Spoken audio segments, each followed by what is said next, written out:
ഇനി ആരോഗ്യമുള്ള പല്ലുകൾക്കായി doctor ദിനക്സ് family dental clinic തന്നെ ചൂസ് ചെയ്യും. കൂടുതൽ വിവരങ്ങൾക്കായി കോൺടാക്ട് 6238355070.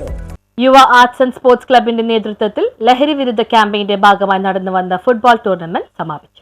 യുവ ആർട്സ് ആൻഡ് സ്പോർട്സ് ക്ലബിന്റെയും യുവ ലൈബ്രറിയുടെയും ആഭിമുഖ്യത്തിൽ ലഹരി വിരുദ്ധ ക്യാമ്പയിന്റെ ഭാഗമായി വിമല പബ്ലിക് സ്കൂൾ ഗ്രൗണ്ടിൽ ഒരാഴ്ചക്കാലമായി നടന്നുവന്ന അഖില കേരള ഫുട്ബോൾ ടൂർണമെന്റ് സമാപിച്ചു. ക്ലബ് പ്രസിഡന്റ് KSCBയുടെ അധ്യക്ഷതയിൽ നടന്ന ചടങ്ങിൽ കീരമ്പാറ ഗ്രാമപഞ്ചായത്ത് പ്രസിഡന്റ് ഗോപി മുട്ടത്ത് ഉദ്ഘാടനം ചെയ്തു. Santosh trophy assistant coach Vinu ഉസ്കറിയയെ ചടങ്ങിൽ ആദരിച്ചു. കോച്ചിംഗ് ക്യാമ്പിലെ കുട്ടികൾക്കുള്ള ജേഴ്സി വിതരണം ഫിലോമിന ടീച്ചറും സമ്മാന കൂപ്പൺ നറുക്കെടുപ്പ് കുട്ടമ്പുഴ റേഞ്ച് ഓഫീസർ സഞ്ജീവ് കുമാറും നിർവഹിച്ചു. ഗ്രാമപഞ്ചായത്ത് അംഗം Joshi Pottakkal, Janamaithri police constable Jolly TP, secretary Binu PB, president Jinil Varghese, treasurer Binil Baby, executive അംഗങ്ങളായ Saji KP, Joby Thomas, Jayan TC, Hamsa PM, Similesh Abraham, Bineesh KT, Binu KM, Albin Ouseppachan, Reny George, Ouseph TV എന്നിവർ സംസാരിച്ചു. വാശിയേറിയ ഫൈനൽ പോരാട്ടത്തിൽ സ്റ്റാലിൻസ് FC തങ്ങളത്തെ പരാജയപ്പെടുത്തി ബേസ് കോതമംഗലം ജേതാക്കളായി. News bureau, Kothamangalam.